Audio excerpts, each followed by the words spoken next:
அனைவருக்கும் வணக்கம். இது நண்பா பேசு. பெரம்பூர் பரப்புரையில் விஷஜந்து. பெரம்பூரில் கொடுமையான ஒரு பீடை பிரச்சாரம் பண்ணுது.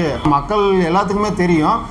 இந்த ஜல்லிக்கட்டு புல்லுக்கட்டுன்னு சொல்லி ஒன்று வந்தது இல்லையா, அந்த ஜந்துவை பற்றி தான் பேசினா. அது விஜய் அவர்கள் எங்கே களமிறங்குறாரோ அங்கே போய் தான் அவருக்கு எதிராக பரப்புரை பண்ணுவேன் அப்படின்னு சொல்லி ஒரு கிறுக்காட்டம் பேசிக்கிட்டு தெரிஞ்சுக்கிட்டு இருக்குது. அதெல்லாம் ஒரு பெரிய விஷயமே கிடையாது. அதை யாரும் மதிக்கிறதும் கிடையாது. ஏன்னா பிக் பாஸ் நிகழ்ச்சியில் எந்த அளவுக்கு கேவலப்பட்டுச்சு என்ன ஏதுங்கிறது அனைவருக்குமே தெரியும். இதை விட கிட்னி திருட்டு அப்படிங்கிற அந்த இதிலெல்லாம் போட்டு வெளுவெளுன்னு வெளுத்துக்கிட்டு இருந்தாங்க சமூக ஊடகங்கள். அதெல்லாம் இப்போ என்ன ஆச்சுங்கிறதும் தெரியல. ஏன்னா அந்த மாதிரி ஒரு ஈனத்தனமான செயலில் ஈடுபடக்கூடிய ஒரு மனுஷங்களை பற்றி பேசுறதே ஒரு நாகரிகம் இல்லாத. இருப்பினும் பேச வேண்டிய கட்டாயத்தில் நம்ம இருக்கிறதுனால ஒரு 4 வேளை வெளுத்துட்டு அதுக்கப்புறம் வீடியோக்குள்ளே போய்க்கலாங்கிறதுக்காக தான் அதை பற்றி பேசினேன். தன்னுடைய ப்ரமோஷனை தேடிக்கொள்வதற்காக. ஏன்னா அவங்க ஃபீல்டில் இருக்காங்களா இல்லையா, அதாவது மக்கள் இவங்களை பற்றி பார்க்குறாங்களா இல்லையான்னு தன்னுடைய சுய விளம்பரத்தை தேடிக்கொள்வதற்காக யாரோ ஒரு மிகப்பெரிய உச்சத்தில் இருக்கக்கூடிய நட்சத்திர பிரபலங்களை இவங்க விமர்சனம் பண்ணி அந்த எச்ச சோத்தில் பிழைக்கிறவங்க அப்படின்னு கூட இவங்கள சொல்லலாம். அது கூட தப்பு கிடையாது.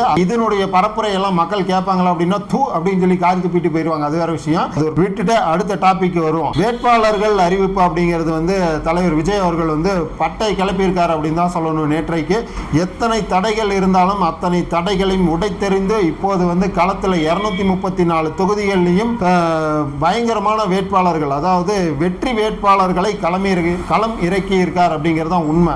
வேட்பாளர்கள் அனைவருமே புதுமுகங்களாக இருந்தாலும் அவர்களுக்குன்னு ஒரு இமேஜ் வேல்யூ அப்படிங்கிறது கட்டாயமா இருக்கு. எல்லாருமே புதுமுகங்களாக இருக்கிறதுனால அவங்கள பத்தி யாருக்கும் அறிமுகம் இல்லாமல் இருக்கலாம். ஆனால் அனைவருமே விஜய் அவர்களால் தேர்ந்தெடுக்கப்பட்ட அவங்களை பத்தி டேட்டாபேஸ் எடுத்துட்டு கிளியர் கட்டா தேர்ந்தெடுத்து இவர்கள் வந்தால் நல்லா இருக்கும், மக்களுக்கு செய்வார்கள் அப்படிங்கிற அந்த எண்ணத்துல தேர்ந்தெடுக்கப்பட்டதாக விஜய் அவர்களே சொல்லியிருக்காரு. பாண்டிச்சேரியிலும் வெற்றி வேட்பாளர்களாக 30 வேட்பாளர்களை களமிறக்கியிருக்கிறார். அனைவருமே பார்த்தீங்கன்னா மிக ஸ்பீடை எங்க திமுக மாதிரி இல்லாம நாங்களாம் யூத்து அப்படின்ட்டு கேள்விட்ட கொண்டு உட்கார வச்சிருப்பாங்க. அப்படிப்பட்ட வேட்பாளர்களாக இல்லாமல் புது வேகத்துடன் துள்ளி ஓடக்கூடிய, களத்தில் இறங்கி பணி செய்யக்கூடிய, மக்களிடம் ஆதரவை பெறக்கூடிய வேட்பாளர்களை இறக்கியிருக்கிறார். அதே போல தமிழ்நாட்டிலும் 234 தொகுதியிலும் வேட்பாளரை அறிவிச்சிருக்கிறார். 2 தொகுதிகளில் போட்டியிடுறார். அது பெரம்பூர், திருச்சி கிழக்கு.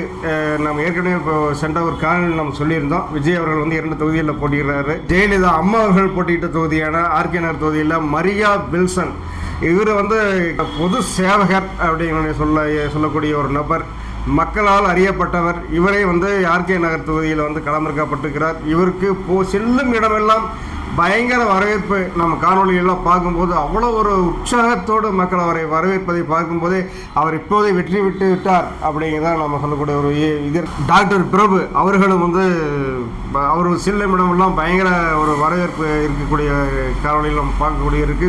50 வருட காலமாக ஏடிஎம்கேவில் இருந்து தாவேக்கேவில் இணைந்த செங்கோட்டையன் அவர்கள் அவருக்கு அவருடைய தொகுதியை ஒதுக்கப்பட்டிருக்கிறது.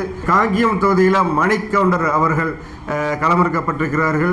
மூப்பே சாமிநாதன் மற்றும் NSN அவர்கள் ஏற்கனவே இருந்திருக்கிறார்கள். 2 பெரும் புள்ளிகள் இருக்கும் பட்சத்தில் மணிக்கவுண்டர்கள் இங்கே களமிறக்கப்பட்டிருக்கிறது. பெரும் எதிர்பார்ப்பை இந்த காங்கியம் தொகுதிக்கு ஏற்படுத்தியுள்ளது. அதான் களப்பணியை அவங்கவுங்க ஆரம்பிச்சிருங்க அப்படின்னு சொல்லிட்டாங்க. கொடிகள் எல்லாம் அந்தந்த ஒவ்வொரு வீட்டிலையும் டிவிகே கொடிகள் நடப்பட்டிருக்கக்கூடிய காட்சிகள் எல்லாம் நாம் பார்க்கும்போது தமிழ்நாடு மக்கள் மிக தெளிவாக இருக்கிறார்கள். களம் பயங்கரமாக இருக்க போகிறது அப்படிங்கிறத அந்த இடத்துல நான் பார்க்கணும். இன்னொரு நெகிழ்ச்சியான சம்பவம் வேட்பாளர் அறிவிப்பின் போது நடந்திருக்குது. வாகன ஓட்டுநரின் புதல்வன் அவர்களுக்கு சீட் அப்படிங்கிறது வழங்கியிருக்காரு திரு விஜய் அவர்கள். நெகிழ்ச்சியை ஏற்படுத்துது. அவங்க அப்பாவும் மகனும் 2 பேரும் கண்கலங்கி எங்களுக்கு சீட்டு கொடுத்துருக்கீங்களே அப்படின்னு அந்த கண்ணீர் வடித்த அந்த சம்பவம், கண்ணீரை துளைத்து விட்டு அவங்கள தட்டி அரவணைத்த ஒரு தலைவர். இப்படியாப்பட்ட ஒரு மனிதரை நம்ம மிஸ் பண்ணக்கூடாது அப்படிங்கிற மாதிரி மக்கள் அனைவருமே யோசிக்கக்கூடிய விஷயமாகவும் இருக்குது. மக்கள் பணத்திலிருந்து 1 பைசா கூட எடுக்க மாட்டேன் அப்படிங்கிற மாதிரியான ஆணித்தளமான அந்த வாக்குறுதியை கொடுத்திருக்கிறார். தன் மனப்பூர்வமாக சொன்ன அந்த விஷயம் வேட்பாளர்கள் அனைவரையும் ஒரு சத்திய பிரமாணம் போல செய்ய வச்சு, நாங்கள் மக்கள் பணத்திலிருந்து 1 பைசா கூட எடுக்க மாட்டோம், மக்களுக்கான பணியை முழுமையாக செய்வோம், என்ன எங்களுடைய கடமை கொடுக்கப்பட்டிருக்குதோ வெற்றி பெற்றால் அந்த பணியை நாங்கள் முழுமையாக முழு மனதுடன் மக்கள் பணி செய்வோங்கிற மாதிரியான ஒரு விஷயத்தை வந்து சொல்லியிருக்காங்க. இது அனைத்துமே பார்க்கும்போது மனசுக்குள் இருந்து ஒரு மனுஷன் சாமானிய மக்களுக்கு வந்து உதவக்கூடிய மனநிலையில் பேசக்கூடிய அந்த விஷயம் வந்து தெளிவாக புரியுது. இப்போ இருக்கக்கூடிய அரசியல் தலைவர்கள் யாருமே இந்த அளவுக்கு ஒரு மக்களுக்கான ஒரு விஷயத்தை எடுத்து சொல்லியிருக்காங்க அப்படின்னா கிடையவே கிடையாது. அந்த அளவுக்கு ஒரு விஷயத்தை வந்து மக்கள் மத்தியில் ஒரு ஆணித்தளமாக அவர்களுடைய மனசுல பதிகிற அளவுக்கு சொல்லியிருக்காரு.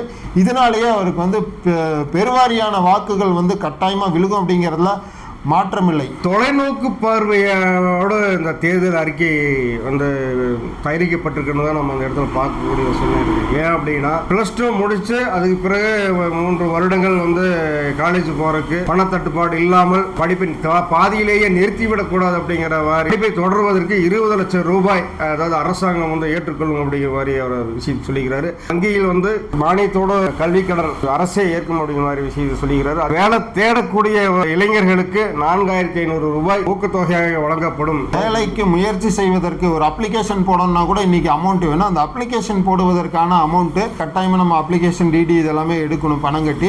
அதுக்கான ஒரு உதவி தொகையாக இது இருக்கும் அப்படிங்கிற மாதிரி வந்து சொல்லியிருக்காரு. வேலை செய்யறவங்களாவே இருக்கக்கூடாது, வேலை கொடுக்குறவங்களா நீங்க மாறணும் அப்படிங்கிற மாதிரி வந்து இளைஞர்களை ஒரு லெவல் தாண்டி கொண்டு போகணும் அப்படிங்கிற அந்த மனப்பக்குவத்துடன் பேசக்கூடிய விஷயமா இருக்கு. இது அனைத்துமே வந்து தொலைநோக்கு சிந்தனையுடன் அறிவிக்கப்பட்ட அந்த அறிவிப்பாக தான் பார்க்க முடியுது. இன்னும் வரக்கூடிய நாட்கள்ல அடுத்தடுத்து தேர்தல் வாக்குறுதிகளை கொடுப்பேன், வாக்குறுதிகளை பட்டியலிட்டு வந்துட்டு இருக்கோம், அது அடுத்தடுத்து வரக்கூடிய இதுல வந்து சொல்றேன் அப்படிங்கிற மாதிரி சொல்லியிருக்காரு. இது அனைத்துமே வந்து வரவேற்கத்தக்க ஒரு விஷயமா தான் இருக்கு. இலவசங்கள் அப்படிங்கிறத விட்டுட்டு இந்த மாதிரி யங்ஸ்டர்ஸ்க்கு வேலை வாய்ப்பு உருவாக்குவது, அவங்கள வந்து ஒரு தொழில் முனைவோராக மாற்றுவது அப்படிங்கிறது எல்லாமே தொலைநோக்கு சிந்தனை சிந்திப்பவர் மட்டுமே இது போல விஷயங்கள் அனைத்தையுமே மக்கள் மத்தியில் கொண்டு வந்து சேர்த்த முடியும். மிகப்பெரிய ஹேட்ஸ் ஆஃப் அப்படின்னு தான் சொல்லணும். இவருக்கு வந்தார் அப்படின்னா கண்டிப்பா நல்லதை செய்வார் அப்படிங்கிறதுல எந்தவித மாற்றமும் இல்லை. களம் வந்து மிக பரபரப்புடன் தான் இருக்குது. ஏன்னா எல்லா இடத்துலையுமே பயங்கர பிரச்சாரங்கள் அப்படிங்கிறது வந்து மேற்கொண்டு வந்துகிட்டு இருக்காங்க.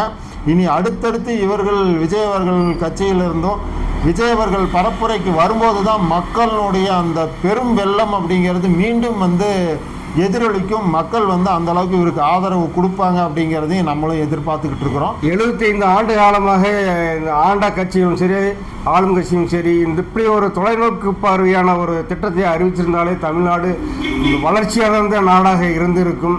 அதை வந்து செய்யாதனால தான் இலவசத்தை கொடுத்து அமுத்தி மக்கள் முட்டாளாகி வச்சுருந்தாங்க. ஆனால் இப்போ விஜய் வந்ததுக்கப்புறம் இது களமே மாறிடுச்சு. மக்கள் கல்வி கற்றவர்கள் அந்த அவர்கள் செய்யக்கூடிய சூழ்ச்சிகளை தெளிவாக புரிந்து கொண்டார்கள்.